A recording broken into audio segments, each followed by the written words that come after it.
while we are. Hello, welcome to Entering Canaan. My name is Adiana Ross, and this is episode 5 of As You Enter. Welcome, everyone. I'm so blessed to have you here. And today we're going to do like a spin-off of a recent conversation and dialogue we had over on Patreon under our collection entitled Proverbs University. And we discussed household wickedness. This is something that not many people discuss. Not many people in the church really touch on like that. So we wanted to take some time because one of the most important parts of our deliverance is at a foundational level. And it happens to be that of the household, our upbringing, overcoming the trauma and any abuse and anything that was intended to keep us from who God has called us to be. Our deliverance in that is extremely important. It's paramount and at the forefront. So I want to discuss this at a foundational level when it comes to enemies. This can apply to enemies on any level, as far as your workplace, just friends, people that you meet in passing. It doesn't necessarily have to be limited. But again, I wanted to begin this work at the foundational level. Hello to my Patreon members. This is going to be like a part 2 of what we discussed. I'll go over a bit of what we've already discussed, but I really wanted to take it a little deeper today. So let's talk about household wickedness, household enemies, household witches, right? These are pretenders. These are the pretenders. These ones, they have like a double life. They show you one face, but behind that facade is something else that they're not expressing outright. So with that being said, discernment is highly important. The Lord will begin to expose things that you need to know right before you enter. And that's why I want to discuss this because, oftentimes people look at the isolation as a very difficult walk, lonely and, just unappealing. But what the Lord is doing is he's strengthening your sensitivities. He's strengthening your sight. He's taking scales off of your eyes. He's showing you who people truly are. Because, there are people who suffer from Stockholm syndrome. Like they will literally go back to their abusers because they have not perceived the revelation. They have no clue. They don't have the full revelation. So this isolation that the Lord will often take you into before you enter is to prime you for what is next. He's telling you who people are, who you thought they were, who they actually are, right? And he's informing you on who can come and who cannot, who you need to depart from, come out from among, and then who you may need to engage in some way or another. He's making these things clear. And when it comes to the household, this is the most important part of our deliverance and where we need to utilize our discernment. Why? Well, these individuals, your family members, your relatives, those in extremely close proximity to you, have the most information, on you as far as knowing you. They know you. They are in the closest proximity to you. And they already share an agreement, a covenant by way of blood. So these can be your most powerful sources of, love, your family, but also your most powerful enemies can be under that roof as well. So again, the household enemies that we speak of are the pretenders. These are the ones that harbor jealousy, envy. They see you as a rival. They're in competition with you. They don't see you as the relative or the family member. Instead, they see you as someone that they are competing against, someone that they have to beat, one up, someone that if they prevail will take the light and shine that they so desperately want for themselves or their children. And it can go on and on. Household wickedness. I want to take some time with the full meaning of jealousy. According to dictionary.com, jealousy is resentment against a rival, a person enjoying success or advantage, etc., or against another's success or advantage itself. Jealousy can inspire mental uneasiness from suspicion or fear of rivalry, and so on. And the issue with jealousy is how detrimental that spirit can be when you are not discerning of it, right? In close proximity to you, and you don't respond from a place of wisdom and from a place of understanding. Jealousy is a murderous spirit. Okay. Oftentimes we think about murder being physically, like someone wanting to physically murder you, and that absolutely partners with jealousy. Yes. But I also speak to murder in the sense of murdering your destiny, murdering your star, murdering your reputation, murdering your calling, murdering your hope. It's a murderous spirit, and it operates on the premise of killing, stealing, and destruction by way of deception in this case, right? They are deceivers and they have an ulterior motive. So when it comes to the household, again, these are the ones in your family that target you because of how you've been chosen, right? They've monitored you. They see that you have some sort of anointing that they could envy or, they desire for themselves. They see that you have favor. They see something in you that triggers them to the point of, again, jealousy, resentment, bitterness. And these things fester when they're unattended, right? When they are not delivered or healed of this. So this festering on the inside of someone can inspire diabolical methods to monitor you and to attack you, to target you. These ones will monitor you. Again, they will observe you in any way they can. It'll range. It'll range from them monitoring you by way of maybe gossip, talking to other people, trying to get information, to them calling you, just out of the blue, asking you questions about yourself, to utilizing tools of occultic divination, right? Tarot cards, looking into your destiny, looking into your prophecy, looking into your star. These individuals can have gifts themselves. So they can have a spiritual inclination, especially if they've decided to utilize spiritual methods in attacking you, in observing and monitoring you, and so on. So again, it can range. This is such a broad topic, but I pray that what we touch on in this session will be exactly what it needs to be. And you take this into the secret place and you allow the Lord to expound on what we've discussed today. So let's talk about this monitoring mechanism. They monitor you because they're trying to garner information. The more information they have, the more they have to attack, the more they have to murder, to bring down, to harm, to destroy, to steal. Okay? Matthew chapter 10, verse 36. A man's enemies will be the members of his own household. I said to my people on Patreon, like, this is not just a quote. It's not just a cute little saying. Like, this is a fact. This is a fact. This is a warning. And if you're wise, you'll discern. Household enemies can be controlling. They can be oppressive. They can be manipulative to the point where family members will see this person in exactly the way they want them to see them. Meaning they'll manipulate this person's perception so deeply that you have people in your family who are literally bewitched, because this person has them so badly fooled.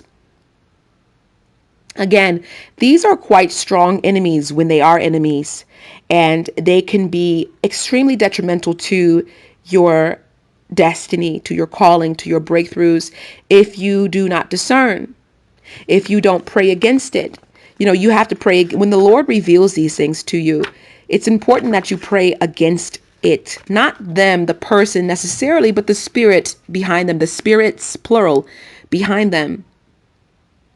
Household wickedness itself is spiritual influences or forces that can impact a family or a household. So these are forces and spirits behind these people. And there are levels to wickedness, right?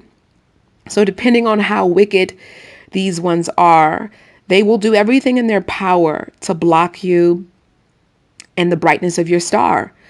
These are the Herods of your family. Think about King Herod, right? He was the king of Judea. He felt like he was just the one and only. He was extremely arrogant. And I mean, he was a king. He was a king. And when the Magi came and told him about Jesus Christ and the star, his star, the brightness of that star, who Jesus Christ was called to be, immediately it became his life's purpose to take Jesus Christ out. It's murderous. Jealousy is murderous. All right. I know I keep saying that, but I want you guys to understand when someone is jealous of you, they will destroy you. They will intend to destroy you, kill you, steal from you, whatever it takes. They become an agent of darkness against your star, against the brightness of your destiny. It was to the point where King Herod was having nightmares about Jesus Christ and who Jesus Christ was going to be and how he was the king. He was the king. You know, it is what it is. When you are chosen for an assignment for the Most High God, there is a brightness to your star that maybe other people, don't necessarily have, because many are called. Many are called, but few are chosen. Why? I can't, I don't know. We don't have the answer to that. And that's not anything that can be changed. But again, these people are driven to the lengths where they try to change that. So again, depending on the level of wickedness, these people will really try to hinder you in some way or another. And this can just be by virtue of being abusive, intending to discourage you, break you down so badly that you don't see yourself for who you are. They know who you are, but this is a trigger warning, but it is what it is. They may try to steal that from you by way of abuse, by way of discouragement, so that you don't see who you really are. And if you can't see it, then you can't manifest in it. You can't show up in it. So they try to steal your identity, right? They try to steal the way in which you see yourself, the calling itself, and so on. They'll gossip about you, slander you to, ruin your reputation. Your name is very important, right? So if someone's trying to kill your name, that's quite a fight. Not that you won't be victorious. Come on, you have Christ on your side. There is no loss here. But just we want to understand the mechanisms of the enemy in this case. And some of these individuals will resort to witchcraft. This is like a spiritual weapon where they're trying to hinder you, hinder your finances, hinder your resources, hinder your relationships, bind you to different curses and so on. You address this in warfare. You don't address this in the physical. You don't confront them, and want to fight them in the natural. But you address all of this in the spiritual realm through prayer, through fasting, through supplication, petitioning the Lord, taking this case to the courts of heaven, which is very powerful when you do it, right? Knowing what you have to do and how you have to do it. And the Lord will lead you the entire way. He'll reveal it to you. He'll expose it to you, and he'll bring you through into the victory that's already yours if you don't give up. The only way, you wouldn't have the victory in this case is if you gave up. And that's what they intend to do. They try to just wear you out. Those who engage sorcery are terribly cursing their lives. Okay, these individuals will eventually experience a boomerang where everything that they've intended to come upon you becomes their everyday reality. And I was talking to my people on Patreon about how, it's like the Joseph moment. You have that moment of exaltation. But the thing about these enemies is They will have to eventually come back to you in some way or another because they may need help from you. They may want to confess and repent because they realize they came at the wrong one, honey. Okay, your life is in utter shambles because you did what you did. Or they may not. You have some who are just unrepentant. They're so hardened, they're just going to stay where they're at. So eventually, you will become these individuals' worst nightmare. Just as Jesus, was born. That was Herod's worst nightmare. Who Jesus came to be and how his name still echoes throughout endless dispensations. This was Jesus's enemies' worst nightmare. He became their worst nightmare. He became a legacy of their worst nightmare. So you rising into your ordained calling and who God has called you to be, rising above all odds, all obstacles, overcoming every dart and arrow of the enemy is your enemies, household enemies and general enemies for that matter, worst nightmare. You will be someone's worst nightmare. And that just is what it is. Psalm 23:5. The Lord prepareth a table before you in the presence of your enemies. It's the way he's got it set up. They're going to witness your anointing. They're going to witness you overflow. They're going to witness you reach levels and heights that they literally did everything in their power to block and stop. And oftentimes this will be a vehicle for other family members' deliverance. That's the beauty, is because they'll look to you. You'll be the star in the family. They'll look to you and say, wow, okay, it's this way. There's something this way that I can glean from. There's something that you're doing that I want for myself. I want what you have. So tell me about your journey. Tell me about how you got through what you've overcome, because many people in your family they witnessed what you had to overcome. They witnessed the abuses. They witnessed, the treatment or the toxicity or whatever you may have experienced. Some of you may have had a totally normal upbringing, but you will inspire. You will inspire. And that will spark the conversation, which is your testimony. God uses it all for the good of those who love him and are called according to his purpose. None of this is in vain. Everything you've been through, the Lord will use, and he will bless you in your life, and you will become a blessing for others, just as Joseph was a blessing to his brothers who tried to kill him. All Joseph did was, he shouldn't have, I don't think he should have opened his mouth, but he didn't know. He was just, a young man who was sharing his dream with his brothers. And they got so upset. They were jealous. They tried to kill him. One of the brothers said, you know what, let's not kill him. Let's just sell him into slavery. Years later, Joseph rises from the pit. No, let's talk about it. He overcame attempted murder, slavery, imprisonment, being falsely accused, and overnight becoming second in command over Egypt. His garments, he changed immediately. His access to wealth changed immediately. Who he was changed overnight. His status changed overnight. Then his brothers had to come and do exactly what the prophet spoke. His dream was then flesh. It then was fulfilled. They came and they needed help from him. Imagine the type of revelation or process of thought even his brothers had to engage witnessing such a thing.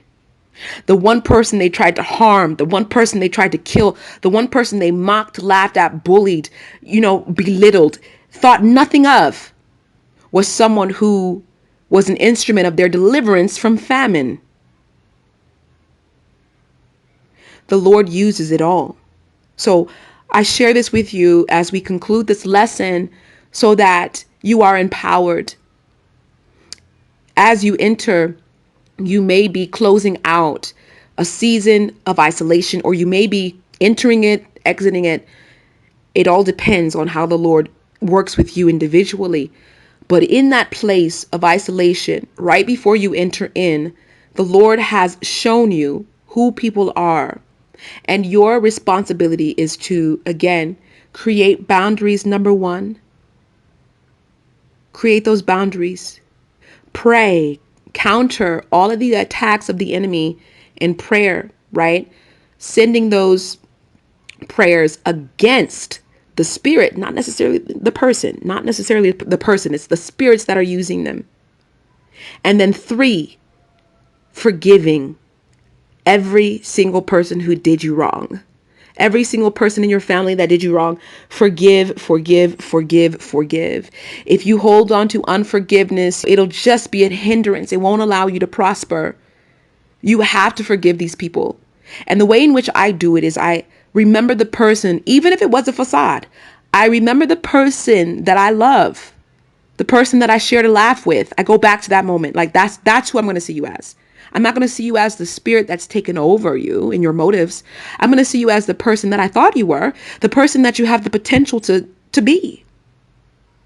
If you don't have that, just ask the Lord to do what he needs to do to remove any bitterness or unforgiveness in your heart. Because I'm telling you, if you don't forgive them, that will be a snare.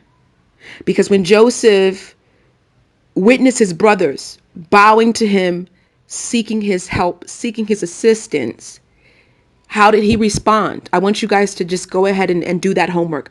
Study how Joseph responded. What kind of heart space did he have to be in to possess that type of decorum towards his brothers, the ones who abused him, the ones who tried to kill him, who tried to ruin his life, who tried to murder his star? I know we've all been through it. We all have different stories when it comes to the household, our upbringing, and so on. But the Lord chose you for a reason. There is something about you that is going to inspire a multitude and even deliver the ones who will only be delivered, who will only reach salvation by way of your testimony, by way of how you respond to them when you're in that exalted place. You have the opportunity to be rude. You have the opportunity to rub it in their face. You have the opportunity to do all these things. But instead, when you choose love and forgiveness, there's something that you reveal to these ones that will be the source of their salvation. This is a very important time as you rise into your higher place. It's a very, very important assignment you have. Use it well. You all have my love. I pray this blessed you. Feel free to join us over on Patreon and to work with me one-on-one with mentorship if you are called. I love you guys dearly. I'll check in with you soon. Oh, and don't forget, we just launched our Entering Canaan Intercessory Prayer Group on Facebook. That link is down below as well. There's a brief screening, and then we are going to get started very soon, halfway point of January 2024, with some serious intercessory work. It's time. I'm really excited for what the Lord is doing in this hour. I pray you all receive this as a blessing. And don't forget to subscribe. Leave your comments down below. I'll talk to you very soon. My love.